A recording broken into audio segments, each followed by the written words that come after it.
on tap for them. Well, the Second Amendment, folks, also a beautiful thing, but it's once again the topic of major debate as President Biden on Thanksgiving attempts to outright ban semi-automatic weapons. Biden saying, I'm going to try to get rid of assault weapons. Pretty definitive to me. For more on this, we're joined by Arizona Congressman and Border Security Caucus Chair Andy Biggs. Congressman, when I heard that this morning, or on Thanksgiving morning, I was a little perturbed. You? Yeah, same, but how do you turn Thanksgiving holiday into an attack on the Second Amendment? Well, this administration can do that at any time. This is one of their big goals. And so, yeah, I was pretty upset that they would try to distract from this very special day to an attack on our rights. But that's par for the course with the Biden administration. Yeah, well, I want you to respond. We had a Democratic strategist on earlier who said that, well, we should ban these assault weapons because people have the right to life. And I said, well, what about my life? Exactly. Yeah, exactly.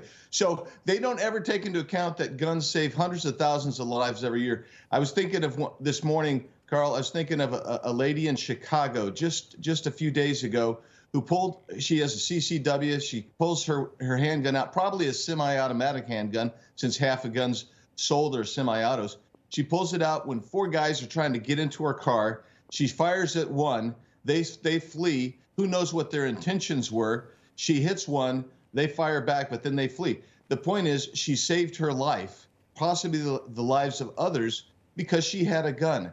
Yeah. And you've got to admit, people have to admit that you are able to save your lives when you are armed yourselves. And so that's really important. And this notion that we're going to go ahead and take away what we believe to be a God-given inherent right in this constitutional republic. Yeah. Because Joe Biden doesn't know the difference between an automatic weapon, a semi-auto, what he likes to call assault weapons. That's just absolutely it's tyrannical in its way. Yeah, well, and I think coming down to the Supreme Court, at least with this current makeup, Clarence Thomas did say that this applies to weapons that were not in production at the time of the writing of the Second Amendment, just like social media is not in the First Amendment. However, it's still protected. Sir, I want to get to Republicans taking control of the Congress. And this is a big deal because for so long, so many Republicans have said, okay, when you get in charge, you got to do something. And a lot of Republicans in office have not done. You are not in that group, sir. You're a very active and formidable member of the Conservative Party. But finally, Kevin McCarthy, who's poised to be the Speaker, has said that he's going to take Omar, Adam Schiff, Eric Swalwell, all off their committees for sleeping with a Chinese spy, perpetuating the Russia collusion hoax, and being an anti-Semite. And the Democrats are losing their mind. It's like, hey, well, hold on, Pelosi, you wrote these rules. We're just living by them, right? That's exactly right. And I think that's the minimum we should do. I mean, that's just falling out of bed in the morning is to remove those people from these very important committees. We have to do some additional things. You have to set up the rules to allow members to actually amend bills again. I haven't really been able to do that in 6 years. 6 years. You have to be able to put back in place the appropriations process that will help ease the inflation problem by actually trying to balance a budget. And none of this 20-year stuff. How about let's get it balanced in one of the plans is a 7-year plan.